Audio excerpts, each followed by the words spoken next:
Hello everyone, welcome to learning book. Learning book पे आप सभी का स्वागत है। लर्निंग बुक के इस वीडियो में हम 29 जून और 30 जून 2020 के करंट अफेयर के प्रश्नों को कवर कर रहे हैं। अपने क्वेश्चंस के डिस्कशन की शुरुआत की जाए उससे पहले आप सभी से एक रिक्वेस्ट है कि लर्निंग बुक चैनल को अधिक से अधिक शेयर करके हमें सपोर्ट करें, और जो नए व्यूअर्स चैनल से पहली बार जुड़े हैं उनसे रिक्वेस्ट है कि वो चैनल को सब्सक्राइब करके बेल आइकॉन को प्रेस कर दें, जिससे जो भी नई वीडियो चैनल पर अपलोड की जाए उसकी नोटिफिकेशन उन तक समय से पहुँच सके। आइए शुरुआत करते हैं अपने क्वेश्चंस के साथ। आज का पहला क्वेश्चन है, बाढ़ चेतावनी प्रणाली का नाम बताएं जो संयुक्त रूप से उद्धव ठाकरे और हर्षवर्धन द्वारा मुंबई में शुरू की गई है। बाढ़ चेतावनी प्रणाली का नाम है आई-फ्लॉज। आई-फ्लॉज एक इंटीग्रेटेड फ्लड वार्निंग सिस्टम है जो कि 3 दिन एडवांस में ही मौसम में होने वाले भारी परिवर्तन को चेतावनी के रूप में बता देगा, अलर्ट कर देगा। इससे शासन और प्रशासन को 3 दिन का समय मिल जाएगा कि वो पूरी तरीके से अलर्ट हो जाएं, और मुंबई में जहाँ पे भी पानी इकट्ठा होता हो वहाँ से लोगों को निकाल कर दूसरे स्थानों पर ले जाएं। साथ ही साथ अपने नालों की सफाई और मोहल्लों की सफाई कर दें, जिससे कि जो भी पानी आ रहा है मौसम तगड़े बारिश की वजह से वो मुंबई से बाहर जा सके और नदियों में मिल सके। इससे काफ़ी हद तक बाढ़ से राहत मिलने की संभावना मानी जा रही है। ये भारत का, ऐसा नहीं कि ये पहला integrated flood warning system Bharat में इस्टेब्लिश किया गया है, ये भारत का दूसरा फ्लड वार्निंग इंटीग्रेटेड सिस्टम है। पहला तो फिर कहाँ इस्टेब्लिश किया गया? पहला इस्टेब्लिश किया गया था चेन्नई में। चेन्नई में पिछले वर्ष भारत का पहला इंटीग्रेटेड फ्लड वार्निंग सिस्टम को इस्टेब्लिश किया गया था। इसको डेवलप कौन किया है? इसको डेवलप किया है इंडिया मेट्रोलॉजिकल डिपार्टमेंट ने, और साथ ही साथ इंडियन इंस्टीट्यूट ऑफ ट्रॉपिकल मीटरियोलॉजी ने। यानी कि दो, इंडियन मेट्रोलॉजिकल डिपार्टमेंट और इंडियन इंस्टीट्यूट ऑफ ट्रॉपिकल मीटरियोलॉजी ने, इन दोनों ने इसको मिलकर डेवलप किया है। IMD, इंडियन मेट्रोलॉजिकल डिपार्टमेंट और Indian institute of tropical metrology दोनों ही मिनिस्ट्री ऑफ अर्थ साइंस के अधीन कार्य करते हैं। हमारे मिनिस्ट्री ऑफ अर्थ साइंस के मंत्री हैं हर्षवर्धन सिंह, यही हमारे स्वास्थ्य मंत्री भी हैं। इंडियन मेट्रोलॉजिकल डिपार्टमेंट के डायरेक्टर जनरल मृत्युंजय महापात्रा हैं, इसका हेडक्वार्टर नई दिल्ली में है। Indian institute of tropical metrology के जो हेड हैं वो हैं रवि नंजुंदहा, इसका हेडक्वार्टर पुणे महाराष्ट्र में है। नेक्स्ट क्वेश्चन है, निजी बैंक के स्वामित्व और नियंत्रण की समीक्षा के लिए RBI द्वारा गठित 5 सदस्यीय आंतरिक कार्य समूह का प्रमुख कौन है? निजी बैंकों के स्वामित्व और नियंत्रण की समीक्षा करने के लिए जो RBI ने समिति गठित की है, इसके प्रमुख हैं PK मोहंती। इस समिति को 30 सितंबर 2020 तक अपनी रिपोर्ट RBI को देनी है। ये समिति निजी बैंकों के स्वामित्व और नियंत्रण की समीक्षा करने के साथ ही साथ लाइसेंस जो प्रदान किए जाते हैं बैंक खोलने के लिए, उसके नियमों की भी समीक्षा करेगा। साथ ही साथ बैंकिंग लाइसेंस के लिए जो लोग अप्लाई कर रहे हैं उनकी पात्रता क्या है, इसकी भी समीक्षा की जिम्मेदारी इस समिति को दी गई है। हमारे RBI के गवर्नर शक्तिकांत दास हैं। ऑप्शन बी इसका करेक्ट हो जाएगा। नेक्स्ट क्वेश्चन है, एक्सिम बैंक ने हाल ही में पेयजल योजना और अन्य विकास परियोजना के लिए मलावी को 215.68 मिलियन $US की क्रेडिट लाइन प्रदान की है। एक्सिम बैंक का मुख्यालय कहाँ स्थित है? मलावी, पहले तो जान लीजिए, ईस्ट एशिया का देश है जिसकी कैपिटल लिलोग्वे है और यहाँ की करेंसी क्वाचा है। एक्सिम बैंक ये भारत का एक्सपोर्ट इंपोर्ट बैंक है, इसका हेडक्वार्टर मुंबई में स्थित है। तो ऑप्शन सी इसका करेक्ट हो जाएगा। नेक्स्ट क्वेश्चन है, समुद्र के सबसे गहरे बिंदु तक पहुंचने वाली पहली महिला कौन बनी? समुद्र के सबसे गहरे बिंदु तक पहुंचने वाली पहली महिला बनी आपकी कैथी सुलिवन। कैथी सुलिवन ने मारियाना ट्रंच में प्रशांत महासागर की सतह से लगभग 7 मील नीचे स्थित महासागर में जाने वाला सबसे गहरे बिंदु तक अपनी पहुंच बनाई। वहां तक वो गई। कैथी सुलिवन 1978 में नासा में शामिल हुई थी और नासा के साथ साथ इन्होंने नासा के साथ इन्होंने 3 शटल मिशन को भी पूरा किया। फिर 1993 में इन्होंने नासा को छोड़कर समुद्र विज्ञान की खोज शुरू की थी और इसी समुद्र विज्ञान की खोज के दौरान ही कैथी सुल्लिवन समुद्र के सबसे गहरे बिंदु तक पहुंची। इस अभियान में जो समुद्र विज्ञान की खोज का अभियान इन्होंने शुरू किया, उसी के दौरान इन्होंने सबसे गहरे बिंदु तक अपनी पहुंच बनाई समुद्र के। जो ये सबसे गहरे बिंदु तक पहुंचने में इनको कितना समय लगा? इस दौरान इन्हें कुल 10 घंटे का समय लगा। ये 10 घंटे का समय लगा इस दौरान। और अंतरिक्ष पर जाने वाली और गहरे स्थान पर जाने वाली ये पहली महिला हैं। यानी कि जब ये नासा के साथ कार्य करती थी तो उन्होंने 3 शटल मिशन को पूरा किया था, उस दौरान ये अंतरिक्ष पर भी गई थी। और फिर उसके बाद इन्होंने क्या किया कि समुद्र के सबसे गहरे बिंदु तक भी ये पहुंची।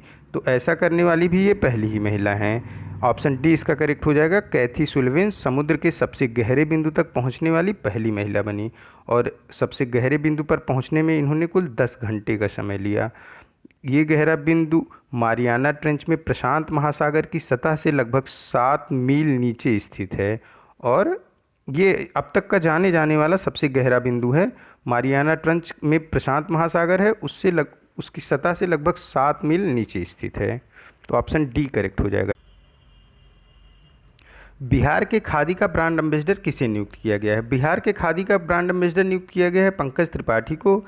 पंकज त्रिपाठी भारतीय सिनेमा में एक्टिंग करते हैं और इन्होंने gangs of Wasseypur, Mirzapur, run जैसी फिल्मों में उत्कृष्ट कार्य किया है एक्टिंग का और इन्हें ही बिहार गवर्नमेंट ने बिहार के खादी का ब्रांड एम्बेसडर नियुक्त किया गया है। बिहार के पटना में एक खादी मॉल भी खुला है जो कि पूरे भारतवर्ष का पहला खादी का मॉल होगा। यानी कि इस मॉल में सिर्फ खादी के सामान की बिक्री करी जाएगी। बिहार की राजधानी पटना है। बिहार के जो चीफ मिनिस्टर हैं वो नीतीश कुमार हैं और यहाँ के गवर्नर फागू चौहान हैं। पंकज त्रिपाठी अपने इस कार्य के लिए यानी कि जो ये खादी को प्रमोट करेंगे बिहार में, इसके लिए कोई पैसा नहीं लेने का इन्होंने निर्णय लिया है। बिहार के जो जीआई टैग हैं उनको यहाँ पे मैं रिपीट कर रहा हूँ। करतनी चावल, करतनी राइस, जर्दालू मैंगो, ये भागलपुर बिहार का है जिसे जीआई टैग मिला है। मगही पान, ये गया का है, इसे जीआई टैग मिला है। शाही लीची मुजफ्फरपुर का है, इसे भी जीआई टैग मिला है। डॉल्फिन सेंचुरी, भारत की जो डॉल्फिन सेंचुरी है ये भागलपुर बिहार में स्थित है। नेक्स्ट क्वेश्चन है, इम्तियाजुर रहमान को किस म्यूचुअल फंड के सीईओ के रूप में नियुक्त किया गया है? इम्तियाजुर रहमान को यूटीआई म्यूचुअल फंड का सीईओ नियुक्त किया गया है। यूटीआई एसेंट मैनेजमेंट कंपनी का सीईओ नियुक्त किया गया है। यूटीआई का जो हेडक्वार्टर है ये मुंबई में स्थित है। ये इम्तियाजुर रहमान ये लियोपुरी की जगह लेंगे, यानी इनसे पहले यूटीआई एसेंट मैनेजमेंट कंपनी के जो सीईओ थे ये लियोपुरी थे। अब लियोपुरी रिटायर हो रहे हैं तो उनके स्थान पे इम्तियाजुर रहमान को यूटीआई एसेंट मैनेजमेंट कंपनी का सीईओ नियुक्त किया गया है। इसका हेडक्वार्टर मुंबई में है।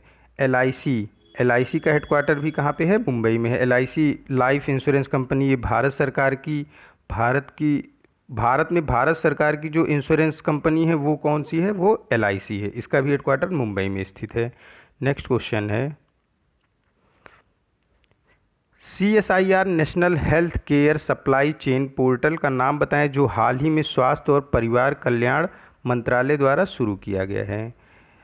CSIR national health care supply chain portal का नाम है आरोग्य पथ। यह आरोग्य पथ एक मंच होगा जो कि ग्राहकों को सीमित आपूर्तिकर्ताओं पर निर्भरता, अच्छी गुणवत्ता वाले उत्पादों की पहुंचने में, अच्छी गुणवत्ता वाले उत्पादों तक पहुंचने में, आपूर्तिकर्ता तक जो सीमित पहुंच होती थी, इन जैसे मुद्दों को निपटाने में मदद करेगा। और साथ ही साथ यह ग्राहक और आपूर्तिकर्ताओं के मध्य एक अंतर जो होता है, जैसे जो आपूर्ति कर रहा है और जो ग्राहक है उनके बीच के एक अंतर को ये खत्म करेगा। हमारे स्वास्थ्य और परिवार कल्याण के मंत्री हैं हर्षवर्धन सिंह। यही जो है हमारे कौन से मिनिस्टर हैं? अभी पहले क्वेश्चन में आई फ्लॉज जो मुंबई के लिए लॉन्च हुआ है उसमें मैंने आपको बताया है यही हमारे मिनिस्टर ऑफ अर्थ साइंस भी हैं, साथ ही साथ ये फैमिली वेलफेयर और हेल्थ मिनिस्टर भी हैं। तो आरोग्य पथ ये है CSIR द्वारा national health care supply chain portal, जो कि ग्राहक और आपूर्तिकर्ताओं के मध्य जो अंतर है उसे खत्म करेगा। नेक्स्ट क्वेश्चन है, किस संगठन ने सुरक्षा बल की वर्दी को साफ करने के लिए जर्म किलेन नाम का शुष्क ताप उपचार कक्ष विकसित किया है? DRDO, defence research and development organisation ने पुलिस की वर्दी को साफ रखने के लिए जर्मी किलेन नाम का शुष्क ताप उपचार कक्ष विकसित किया है। क्या है कि अभी कोविड-19 के दौरान जो पुलिस के लोग हैं इन्हें काम करना पड़ रहा है लोगों को बचाने के लिए, तो इनको भी इन्फेक्शन होने का खतरा बराबर बना रहता है। इसी को देखते हुए इनकी वर्दी पे कोई भी कोविड-19 का जो कोरोना वायरस है वो ना आए, इसके लिए एक कक्ष को विकसित किया है जो कि शुष्क ताप उपचार कक्ष है, जर्मी किलेन नाम से DRDO ने। अब क्या है कि पुलिसकर्मी अपनी वर्दी को इसमें डाल देंगे, जैसे कोई पुलिसकर्मी, ये पुलिस स्टेशनों पे लगाया गया दिल्ली के, तो अब पुलिसकर्मी जब अपने पुलिस स्टेशन को विज़िट करेगा तो वहाँ पे अपनी वर्दी को कुछ देर के लिए रख के पूरी तरीके से सैनिटाइज कर सकेगा, जिससे कि कोविड-19 का जो फैलने का खतरा है, कोविड-19 के जो इन्फेक्शन का खतरा है वो कम से कम किया जा सकता है। DRDO का फुल फॉर्म है डिफेंस रिसर्च डेवलपमेंट ऑर्गेनाइजेशन। इसका हेडक्वार्टर नई दिल्ली में है और इसके चेयरमैन हैं सतीश रेड्डी। नेक्स्ट क्वेश्चन है, हाल ही में खबरों से जुड़े रहने वाले बसंत राय जी किस खेल से जुड़े हैं?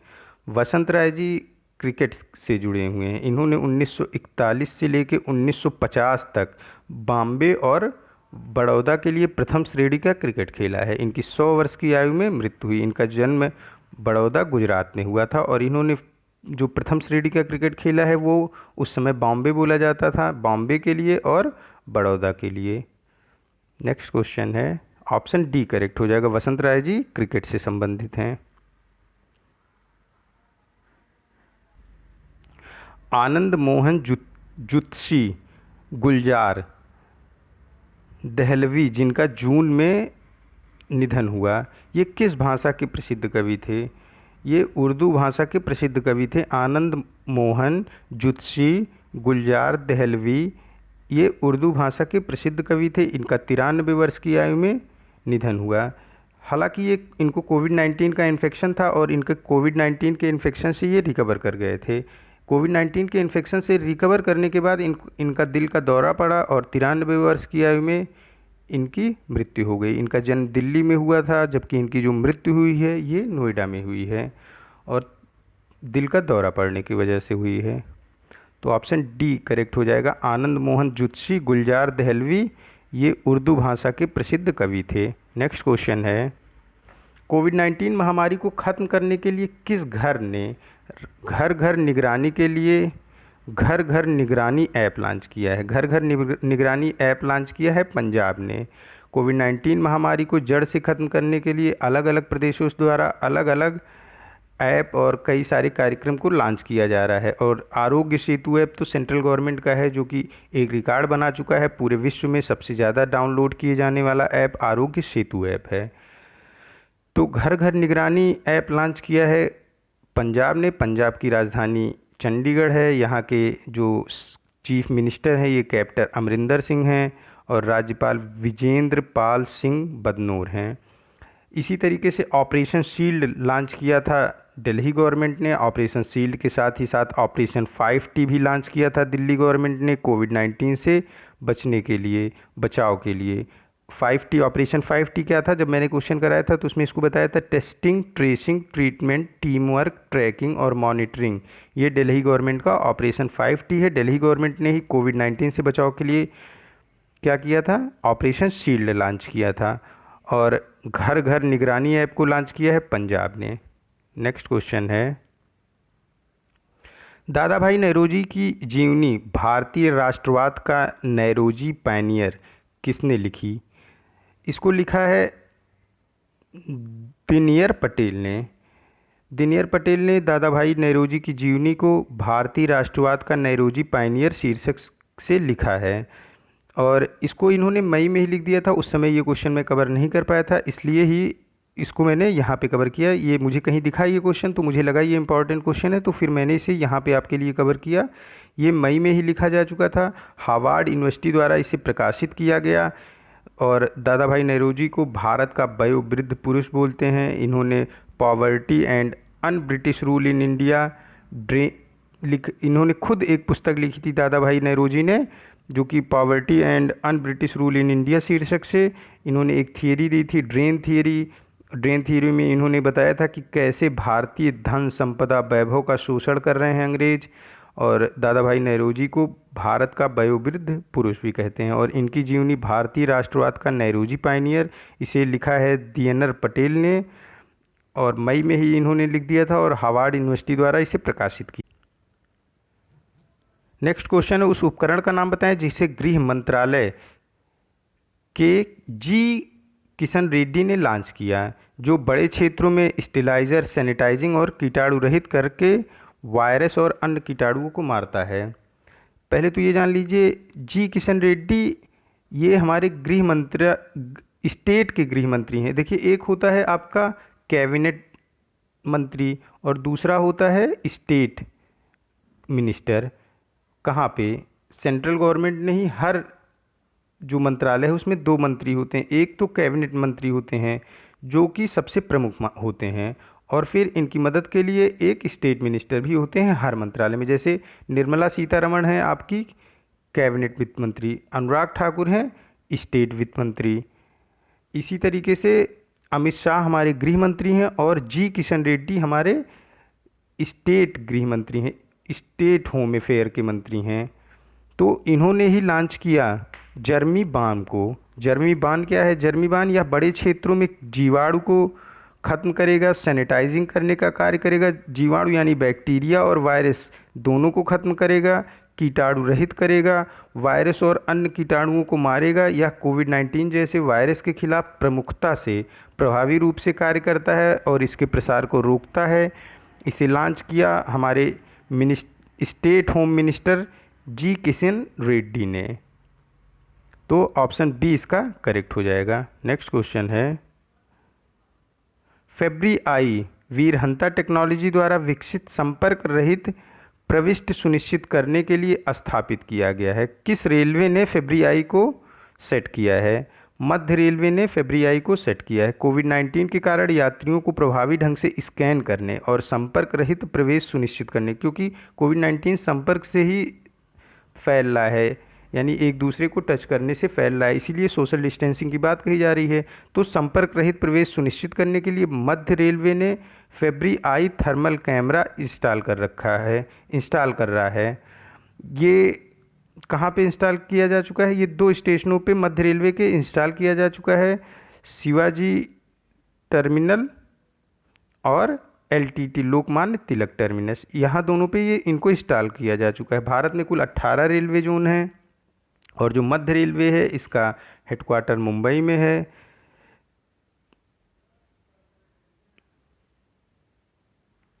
एक फेब्री-आई क्या है कि एक थर्मल कैमरा है जो कि टेम्परेचर को स्कैन करके स्क्रीन पे बताता रहेगा। तो अपने केबिन में कोई व्यक्ति बैठ के, जो व्यक्ति थर्मल फेब्री-आई के नीचे से गुजरेगा उसके टेम्परेचर को देखता रहेगा, और जिसका टेम्परेचर ज़्यादा होगा, एक मतलब कि जो टेम्परेचर कोविड-19 की तरफ इशारा करेगा कि ये कोविड-19 इन्फेक्टेड पर्सन हो सकता है, उसे मध्य रेलवे के स्टेशनों पे जाने से रोक दिया जाएगा।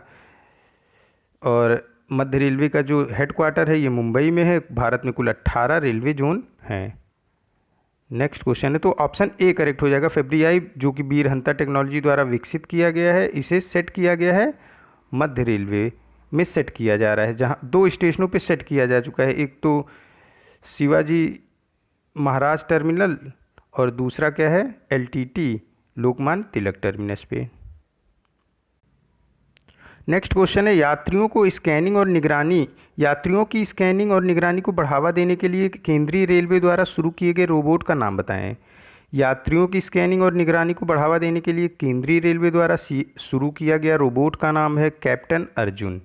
हालांकि कैप्टन अर्जुन में अर्जुन का एक फुल फॉर्म भी है, ये महाभारत वाले अर्जुन नहीं है। इनका फुल फॉर्म क्या है? Always be responsible and just use to be nice, ये अर्जुन का फुल फॉर्म है। Always be responsible and just use to be nice. Captain Arjun को लॉन्च किया जो है आरपीएफ के महानिदेशक अरुण कुमार ने इसे ऑनलाइन लॉन्च किया है। महाराष्ट्र के आरपीएफ ने रोबोट कैप्टन अर्जुन को लॉन्च किया है ताकि एक संपर्क रहित स्क्रीनिंग का कार्य हो सके। देखिए टेम्परेचर के स्क्रीनिंग का कार्य कौन कर रहा है, टेम्परेचर कौन देख रहा है मध्य रेलवे में, ये देख रहा है फेब्री आई। अब क्या है कि यात्रियों की भी स्क्रीनिंग होती है। बड़े बड़े स्टेशनों पर जब आप जाते हो तो आपको एक रूम में ले जाके वहाँ आपका चेकअप किया जाता है कि कोई आप मतलब कि गैर कानूनी सामान को रेलवे के द्वारा ना ले जा सको।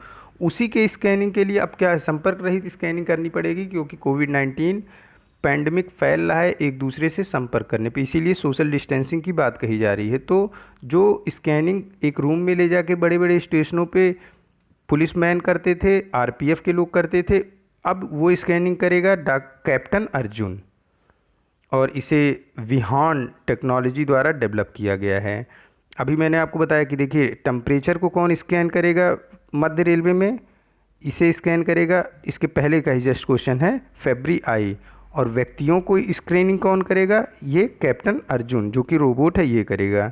इसे विहान टेक्नोलॉजी द्वारा डेवलप किया गया है। सेंट्रल रेलवे का हेडक्वार्टर छत्रपति शिवाजी महाराज टर्मिनस है और जो है इसके अधीन कुल 5 डिवीज़न है, मुंबई, भुसावल, पुणे, सोलापुर और नागपुर। आरबीआई ने मुख्य कार्यकारी अधिकारियों और बैंक के पूर्णकालिक निदेशकों की आयु सीमा कितना करने का प्रस्ताव दिया है।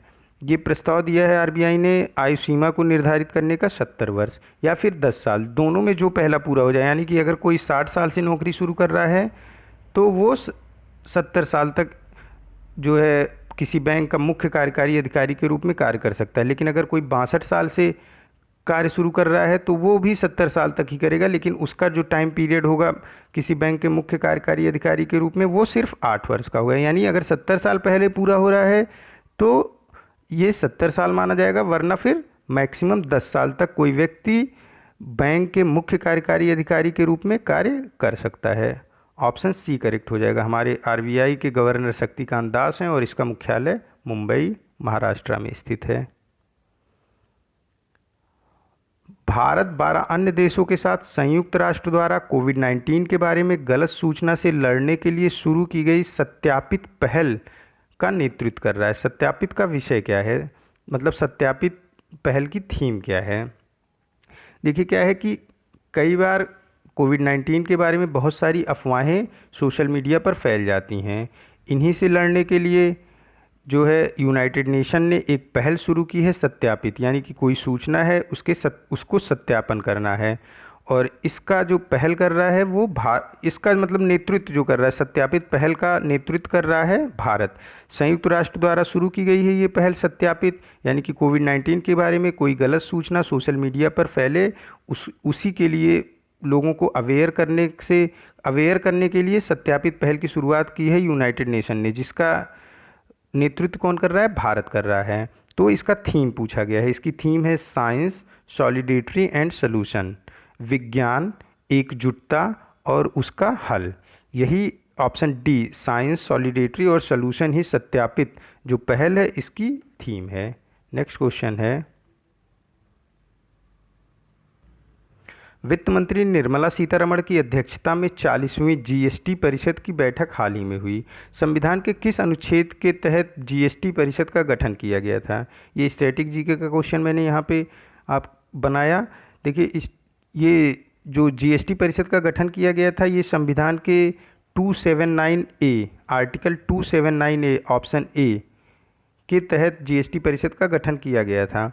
अभी जो है हाल ही में जीएसटी परिषद की 40वीं बैठक हुई, जिसका मुख्य उद्देश्य था कोविड-19 के कारण जो लेट फीस है, लेट पेमेंट पर जो इंटरेस्ट है उस पर लोगों को राहत प्रदान करना। जैसे इंटरेस्ट देने में जो लोग लेट करते हैं, जो इनकम टैक्स देने में, जो किसी भी तरीके का टैक्स चुकाने में लेट करते हैं, उस पर ब्याज लगाती है सरकार, उस पर इंटरेस्ट लगाती है और लेट फीस भी लेती है। तो इसी से लोगों को राहत प्रदान करने के लिए ये 40वीं बैठक निर्मला सीतारमण द्वारा, जो कि हमारी वित्त मंत्री हैं, उनके द्वारा की गई। हालांकि ये बैठक वर्चुअल थी, यानी कि ऑनलाइन बैठक थी, जिसमें निर्मला सीतारमण के साथ ही साथ भारत के सभी राज्यों के वित्त मंत्री भी शामिल हुए थे। भारत में जीएसटी 1 जुलाई 2017 से लागू हुई है। जीएसटी काउंसिल का जो भारत में गठन हुआ था वो 15 सितंबर 2016 को संविधान के अनुच्छेद 279A के तहत गठन हुआ था जीएसटी परिषद का। नेक्स्ट क्वेश्चन है,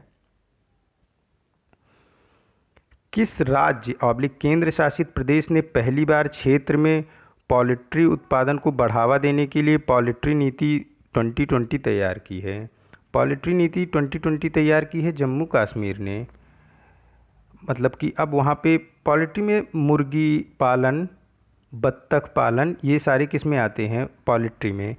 इसको बढ़ावा देने के लिए जम्मू कश्मीर राज्य ने एक नीति तैयार की है। जम्मू कश्मीर में पहले क्या था, धारा 370 और 35A था। तो यहाँ पे जो है जम्मू कश्मीर और लद्दाख दोनों एक में था, लेकिन पिछले वर्ष धारा 370 और 35A हटने के बाद जम्मू कश्मीर एक अलग राज्य हो गया भारत का, और लद्दाख एक अलग राज्य हो गया भारत का।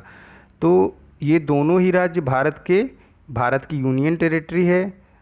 हालांकि जम्मू कश्मीर यूनियन टेरिटरी है विथ लेजिस्लेटिव, यानी कि वो जैसे दिल्ली है वहाँ पे सीएम भी हैं और वो यूनियन टेरिटरी भी है, इस तरीके की ही यूनियन टेरिटरी है जम्मू कश्मीर। जबकि लद्दाख में कोई सीएम नहीं होगा, सिर्फ यहाँ पे लेफ्टिनेंट्स गवर्नर होंगे। जो यूनियन टेरिटरी होती है वहाँ के गवर्नर को लेफ्टिनेंट्स गवर्नर बोलते हैं। तो जो है लद्दाख में कोई सीएम नहीं होगा, सिर्फ लेफ्टिनेंट गवर्नर होंगे जो लद्दाख के शासन को चलाएंगे। और जम्मू कश्मीर जो होगा यहाँ पे सीएम भी होंगे, साथ में साथ लेफ्टिनेंट्स गवर्नर भी होंगे। जैसे दिल्ली यूनियन टेरिटरी है। जम्मू कश्मीर की राजधानी क्या है? विंटर, ठंडी के सीज़न में जम्मू होती है, जबकि गर्मियों में जम्मू कश्मीर की राजधानी श्रीनगर हो जाती है। जम्मू कश्मीर के लेफ्टिनेंट्स गवर्नर गिरीश चंद्र मुर्मू हैं। लद्दाख जो कि जम्मू कश्मीर से अलग होकर एक नया यूनियन टेरिटरी बना है विथआउट लेजिस्लेटिव, यहाँ की राजधानी लेह है और यहाँ के लेफ्टिनेंट गवर्नर राधा कृष्णा माथुर हैं। ये आज का लास्ट क्वेश्चन था। मिलते हैं नए करंट अफेयर के साथ नेक्स्ट वीडियो में। Keep study on learning book. Thank you for watching this.